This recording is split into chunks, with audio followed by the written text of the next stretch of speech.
Hey, welcome to video 2 on Historiography of Tacitus.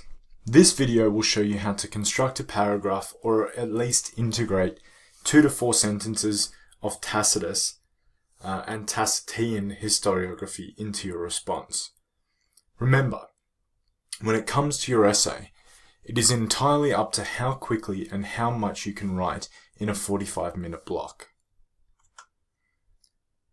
The Julio-Claudian essay, this is the structure of your response.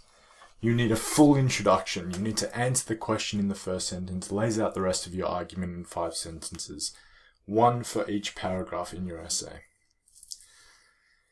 Your aim is for 5 paragraphs, and see the structuring responses for HSC videos for an entire series just on the structuring of responses.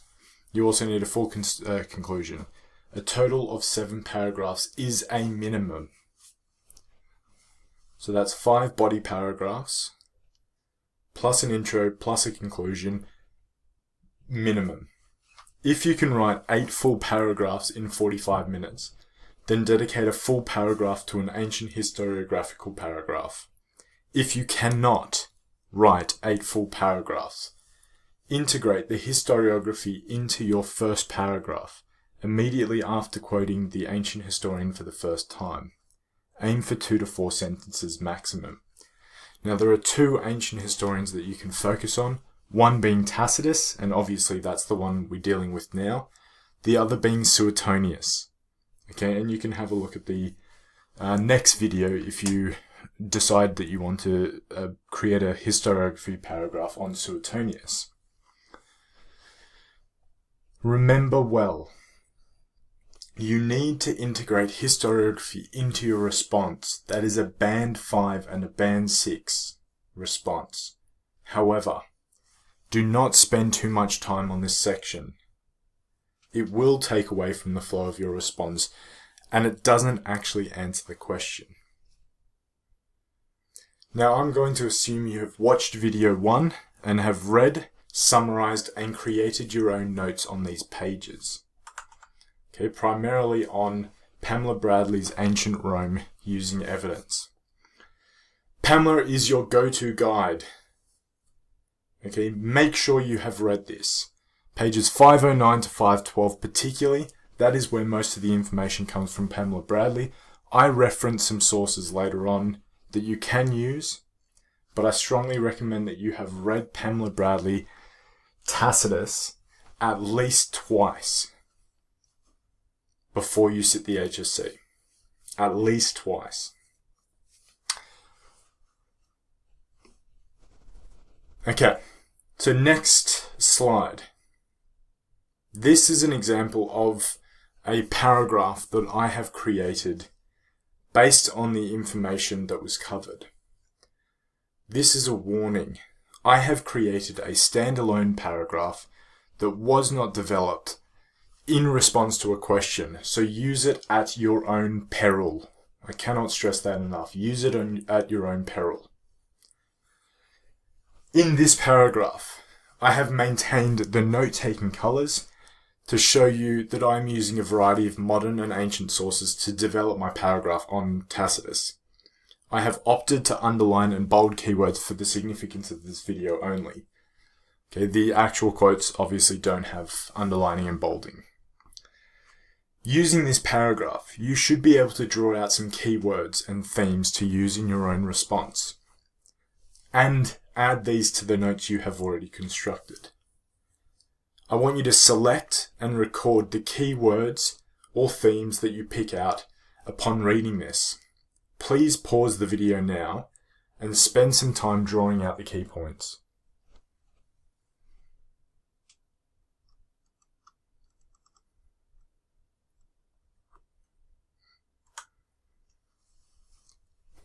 Okay, welcome back. The key points that you should have at least drawn out, you may have different ones. These are at least the ones that I drew out upon second and third reading of my paragraph. Right? I picked out that Tacitus's writing is coloured by his role as the Senate. Okay, 2 people mentioned that, Pamela Bradley and Suetonius. And he mentions, Suetonius especially, But he mentions that Tacitus despises dictatorial rule. He hates it. Okay, and the fact that the Julio-Claudians are the start of the dictatorial rules is basically where his hatred stems from. He hates Domitian now in his current life, but he blames the Julio-Claudians for that sort of destruction of the Senate. His focus was on teaching morals. It is intended to be read aloud, and you can see these words in bold, underlined, sized, increased. Right? These are the key words that I wanted you to pick out. His focus is on teaching morals. It's intended to be read aloud. He desired to expose, and this is a big thing, evil. He wants to expose the evils of the Principate. Even Tacitus says it in his own words in this section here, to confront evil words and deeds with the fear of posterity's denunciation. Okay, that is a key point.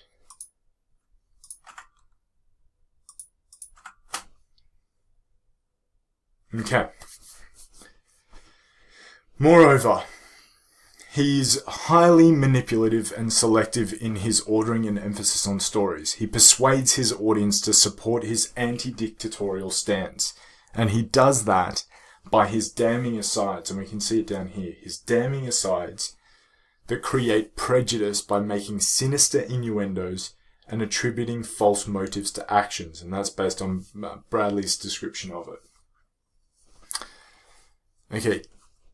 To be fair to Tacitus, and I know I haven't mentioned it in this paragraph, but we need to give him congratulations where he deserves it. Tacitus is the best ancient historian on this period.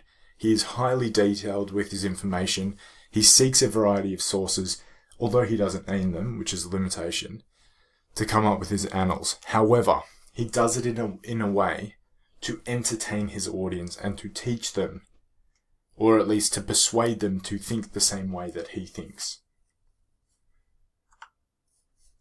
Okay, in terms of constructing your own response, what I want you to do is construct your own 2 to 4 full sentences on historiography on Tacitus. Okay? This is pretty much what you can pre-learn before you go into the exam. Okay, you know Tacitus is a core historian. You know he is the best ancient historian on this topic. Okay, and you know that you need to mention some sort of limitation to his writing. On top of that, you need to select a short quote from Tacitus's account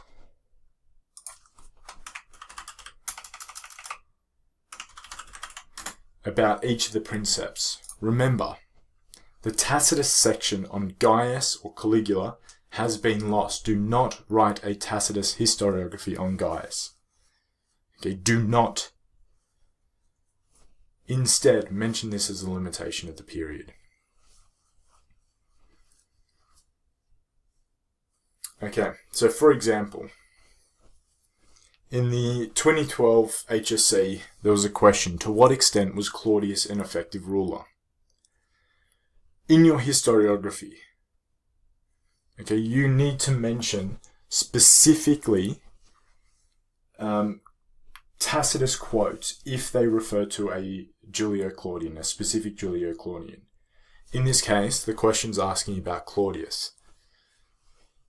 So me going into the exam, I would have my pre-learnt, 4 or 5 word quote by Tacitus on each of the Julio-Claudians. Okay, the 3 main ones, obviously, because Gaius doesn't have any referencing. Tacitus doesn't reference Gaius. Okay, so in this case, I've done a quote on Claudius. So to what extent was Claudius an effective ruler? Based on Tacitus, He was dominated by his wives and freedmen. So obviously that is not a positive interpretation. I would then go on to talk about how, Tacitus is skewed and his historiographical background is anti-dictatorial rule, and therefore he's depicting Claudius as dominated by somebody else, okay, as a weak or an ineffective ruler. You will need to provide individual quotes for each princeps. Okay, now we're going to look at how we would actually use historiography in the response. Okay, for example, 2013 paper. If you are provided with a quote, this is a perfect situation. If you are provided with a quote that is already a Tacitus quote, you are lucky. Okay, integrate it as soon as you use the provided quote in your response, preferably in your first paragraph. Let's say there is no quote provided though. Right, so what if there's no quote? And this is taken from the 2010 paper. Account for the changing relationship between the Senate and the princeps in this period. No quote provided. How do you drop in a historiography paragraph? Or at least response? As a hypothetical, I want to use the Tacitus, this Tacitus quote from Pamela Bradley's extract as my first example of the changing relationship between the Senate and the princeps. Right? Page 511 in Pamela Bradley's book. I want to explain that the first symbolic event after the model of, let's say, Augustan reluctance, and I'm referencing the differing interpretations of his reluctance in becoming a princeps. So upon quoting or paraphrasing Tacitus for the first time, I would put in a historical warning, or historiographical warning, sorry. This way the HSC marker can see that I am critically analysing Tacitus. This should be a short 2 to 4 sentence. So for example, modern historian Salmon believes that he was simply following Augustus's example in his hesitation in accepting the powers of the princeps from the Senate. Tacitus, however, believed that he was a hypocrite and had wormed his way in by adoption and intrigues. Okay, so then I've dropped the quote. I've used the quote from Pamela Bradley, or from Tacitus, dropped it in here. Then I put in my historiographical warning. Okay, we need to be careful when using Tacitus as a historical source because of these reasons. And that's when you put your 2 to 4 sentences in. Okay, I hope this video has helped you with your understanding of and incorporation of ancient historiography, in your responses. The next video in this series will look at using and incorporating Suetonius. This will be necessary for the Gaius section as Tacitus, as the Tacitus extract, as I said before, has been lost.